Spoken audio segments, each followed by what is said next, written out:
Bonsoir et bienvenue pour ce mercredi soir. Et toujours nos bouguettes la lettre qui Paul écrire à l'église d'Éphèse. Et mon vire saisit cette occasion-là pour saluer ceux qui guettent nous, de l'étranger, peut connecter, et aussi ceux qui peuvent guetter nous localement. Et Éphésiens, le chapitre 4 et le verset 29. Éphésiens 4, 29. Et voilà qu'il dit nous. Qu'il ne sorte pas de votre bouche aucune parole mauvaise, mais s'il y a lieu, quelques bonnes paroles qui servent à l'édification et communiquent une grâce à ceux qui l'entendent. Et communiquent une grâce à ceux qui l'entendent. Que Dieu bénisse la lecture de sa parole. Nous avons dit la semaine dernière de ce qui dit qui peut coquin, arrête coquin, etc. Il montre nous qui besoin faire, qui besoin arrêter faire et comment pour faire lire et comment nous être une bénédiction. Mais là, Paul dit comme ça qu'il peut cause problème de communication. Comment nous besoin communiquer. Et ça, un peu l'idée derrière sur ce verset. Et nous arrivons à comprendre, quand nous lisons dans toujours Éphésiens 5, le verset 4, nous regardons ça un peu après, mais nous regardons un petit peu qu'il dit qu'on n'entende ni parole déshonnête, qu'on n'entende ni parole déshonnête, ni propos insensés, ni plaisanteries, choses qui sont contraires à la bienséance, qu'on entend plutôt des actions de grâce. Et là, il peut montrer nous un peu ce qui est besoin sortir de nous la bouche. Et là, nous arrivons à comprendre là-dedans de ce qui est la communication. Paul, encore une fois, peut cause à un chrétien, peut cause à un né de nouveau. Il peut dire, nos communications, des besoins exemplaires. Mais nous trouver, s'il peut écrire sa lettre-là, qui veut dire, les gens d'Éphèse, pas encore arrivent là, que Paul, j'ai envie de t'arrêter. Et que Dieu t'a envie de t'aider. Alors Paul écrit, il instruit à eux qui besoin faire, qui pas besoin faire, parce que l'important en tant qu'un papa, lui enseigne ses enfants les révélations qu'il lit, les fins recevoir. Et là, lorsque nous lisons dans Matthieu, nous trouvons un peu ce que Jésus dit dans Matthieu le chapitre 12 et le verset 34. Matthieu 12, le verset 34. Et voilà qu'il dit à nous. 12, 34. Race de vipères, comment pourriez-vous dire des bonnes choses, méchants comme vous êtes? Car c'est de l'abondance du cœur que la bouche parle. Et là, l'hypécose à un pharisien, l'hypécose à ceux qui vraiment, si besoin, la connaissance du Torah, si besoin, faisait des hommes meilleurs, mais on a tasé plutôt à la tradition. Et Jésus, comme ça, est-ce qu'ils ne se pas connaît de l'abondance du cœur que la bouche parle? Et là, nous arrivons à comprendre ce qui déjà Jésus qui faisait comprendre lesquels sire nous lesquels propres et tout qui chose propre pour sortir. Qui veut dire quand lesquels a même un problème, ce qui sortit de sa source là, il dit la bouche les causait simplement ce qui est nar à l'intérieur. Et quand nous lisons aussi dans Luc le chapitre 6, Luc le chapitre 6 et le verset 45. Luc 6, 45, et voilà qu'il dit nous. L'homme bon tire de bonnes choses de son bon trésor. L'homme bon tire des bonnes choses du bon trésor de son cœur. Et le méchant tire des mauvaises choses de son mauvais trésor, car c'est de l'abondance du cœur que la bouche parle.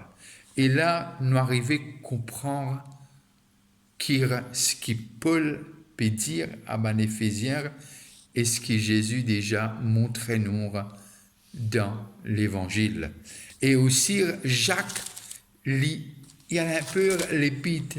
Nous arrivons à comprendre de ce que lorsque Jacques écrit dans le chapitre 3, et il élabore un petit peu plus concernant la communication, concernant des choses qui sont vraiment importantes dans la vie de tous les jours. Et voilà ce qui, dans le chapitre 3, le verset 1er au verset 12, dit nous dans Jacques.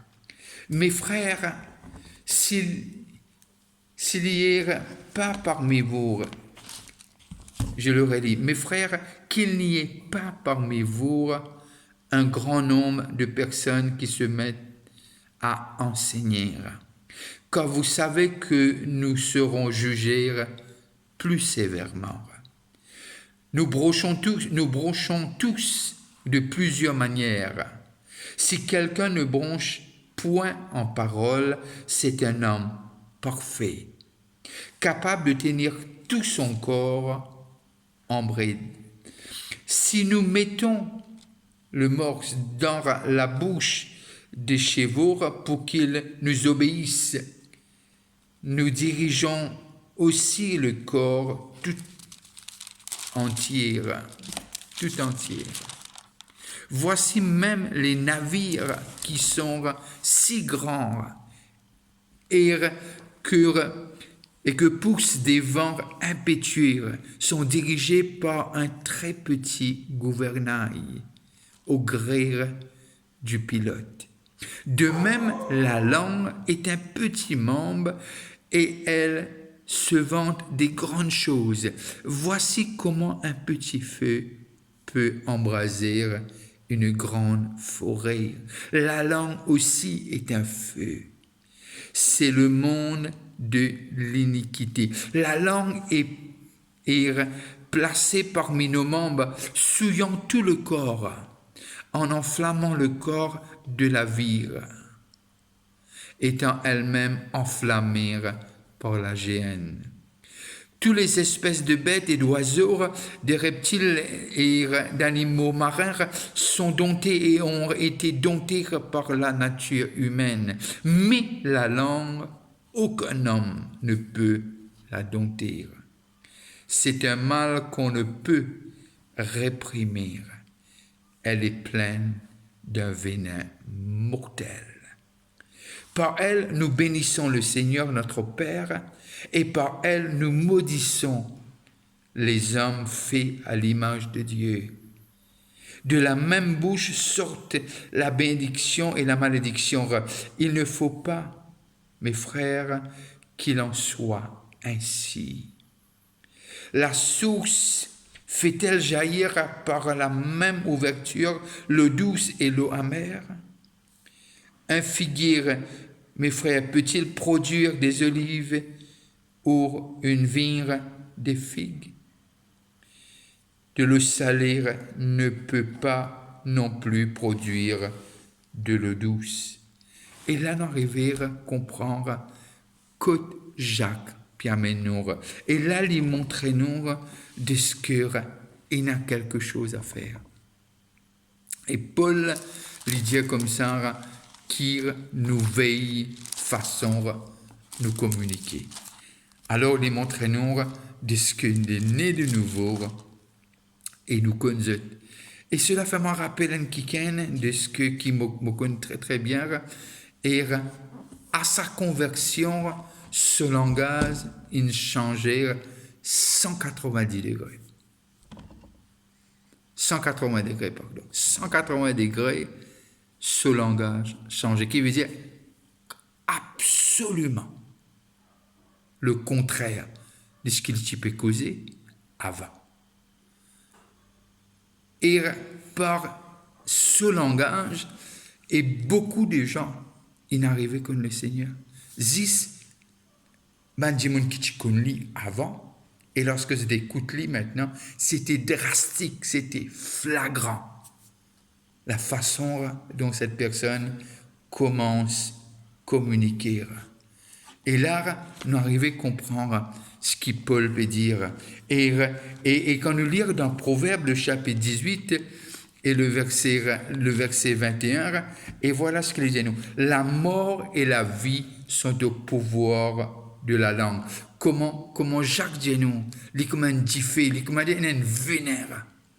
Et lorsque les mots, les phrases qui sortent, très souvent de fois, les laissent une cicatrice qui est difficile à effacer. Parce que parfois les causes d'un dégâts irréversibles. Les paroles qui manquent les enfants, qui à tous les niveaux, la mort et la vie sont au pouvoir de la langue. Et là, nous arrivons à comprendre vraiment de ce que quand nous lisons dans 1 Corinthiens, le chapitre 15 et le verset 33, 1 Corinthiens 15, 33, et voilà toujours Paul qui dit nous lorsqu'il est cause à l'église de Corinthe, à ban Corinthiens. Ne vous y trompez pas, les mauvaises compagnies corrompent les bonnes mœurs. Et là, il peut dire de ce que la communication mauvaise, c'est ça qui corrompt. L'anglais dire evil communication corrupt good manners. Et là, nous arrivons à comprendre qu'autre l'hypiamène nous, comment nous dire, nous la bouche. Et Jacques les décrit à lire d'une façon très explicite. Les causes nous comme un bateau, un gros bateau. Il dit dans un mauvais temps, et il est guidé par un petit gouvernail. Alors, il montre nous de ce que tous nous les corps, ça petit membre qui appelle nous la langue là, très souvent des fois, il est la cause de beaucoup de problèmes, il est la cause de une situation chaotique. Et lorsque Paul écrit à ban Éphésiens, Paul connaît ce que le Seigneur dit. Alors, il dit maintenant, la communication, les clés, ce n'est pas la prière et la parole seulement, mais comment communiquer les uns. Il dit, pareil comment Jacques dit, il dit avec ça même la bouche là, nous bénit le Seigneur. Et à même, ça même la bouche là, nous maudit nos frères. Et tout cela, comment Proverbe dit, la vie et la mort. Et comment Jacques dit, la langue, comment dire, un aiguille, il y a un venin qui pas faire du bien du tout. Si nous pas connaissons, servir. Mais par contre, une bonne parole est capable un médicament pour nous les corps. Une bonne parole est capable d'être un médicament pour nous les corps. Qui veut dire, il revitalise nous, il encourage nous. Combien de jeunes, combien de gens, et simplement par conseil, qui veut dire les paroles sages d'une personne, ils sont capables de relever et continuer. L'histoire nous montre beaucoup de gens qui simplement une parole d'encouragement se mettent debout et se foncent, se n'allent devant. Et lorsque nous lisons dans Ésaïe, le chapitre 50 et le verset 4, Ésaïe 50 et le verset 4, et voilà qu'il est dit. Le Seigneur l'Éternel m'a donné une langue exercée pour que je sache soutenir par la parole celui qui est abattu. Je le redis. Le Seigneur, l'Éternel, m'a donné une langue exercée pour que je sache soutenir par la parole celui qui est abattu. Et le prophète met les clairs et les met les nets de ce que cette parole, non seulement les paroles de Dieu, nos pensées en nous, de l'abondance du cœur, la bouche parle. Quand Dieu est au centre, les choses qui sortent peuvent que faire du bien aux autres. Et nous connaître de ce que, lorsque nous continuons, nous avons ça la dernière fois, de ce que Éphésiens 4, 25 dit nous, il dit, c'est pourquoi renoncer au mensonge et que chacun de vous parle selon la vérité. Et quand nous lisons dans Psaume 51, nous dit ça, de ce que David dit, le Seigneur lui dit, te désire la vérité à l'intérieur de moi, ce qui est à l'intérieur, une parole vraie qui vient d'en haut, il apaise la colère. Une parole douce apaise la colère. Mais par contre, une parole qui n'est pas douce, parfois il enflamme la situation. Et là, nous arrivons à comprendre si Paul, il peut écrire l'église d'Éphèse, qui veut dire, je pense qu'on arrive ça. Lorsque Pauline arrivait, quand de dire, je fin courir mon course, je fin termine mon course, je fin combattre le bon combat, je puis attendre parce que je connais cette couronne, Dieu pour de moi lire. Et l'église d'Éphèse, pas encore arrive là. Mais simplement, Paul faisait comprendre l'importance de la communication, l'importance comment soutenir les uns les autres, pas simplement des choses, mais aussi par une parole. Parce que nous, la langue, les pour dirige nous, soit dans les verts pâturages, soit dans des lieux arides. Et avec façon de causer, soit nous pouvons faire des amis, soit que nous pouvons faire des ennemis. Et tout dépend comment nous causons les uns avec les autres, comment nous traitons les uns et les autres. Et aujourd'hui, c'est prouvé. Et lorsque nous guettons des enfants, et nous toujours dire, si donne-moi des enfants de 0 à 6 ans ou à 8 ans, bon, vous dites toi qu'il adulte peut aider. Et si l'enfant y est encouragé, s'il y a des bonnes choses qui est inculquées verbalement dans un enfant, et nous arrivons à trouver ce l'effet quand l'enfant a grandi.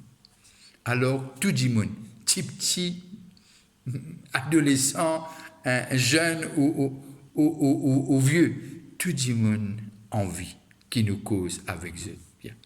C'est aussi simple que ça. Alors, Paul peut dire, veillez comment nous causer.